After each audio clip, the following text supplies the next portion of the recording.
श्री स्वामी समर्थ। अध्याय दुसरा।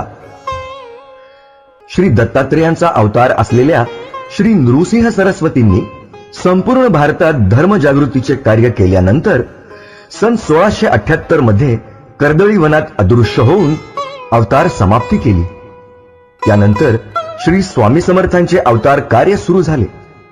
अक्कलकोट गावात राजाप्पा मोदी यांच्या घरी स्वामींचे वास्तव्य असताना कलकत्त्याहून कुणी एक साहेब, एक पारशी गृहस्थ स्वामींना भेटावयास आले। स्वामींच्या दैवी तेजानं विस्मयित झालेल्या त्यांनी स्वामी महाराजांना प्रश्न केला, महाराज, आपण कुठून आलात? त्या दोघांकडे पाहून स्मितहास्य करीत स्वामी उत्तरले, आम्ही कर्दळी वनातून प्रारंभी निघालो।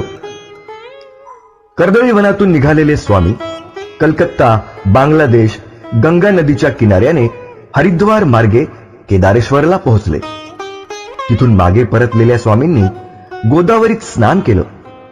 नंतर काही दिवस हैदराबादला वास्तव्य करून मंगळवेढा गाव गाठलं। एका तपाच्या तिथल्या मुक्कामात स्वामी बराच काळ अरण्यात राहिले होते। 12 वर्षानंतर पंढरपूर, बेगमपूर, मोहोळ, सोलापूर या गाव शहरात काही काळ थांबून श्री स्वामी महाराज अक्कलकोट गावी दाखल झाले आणि तेथेच विसावले।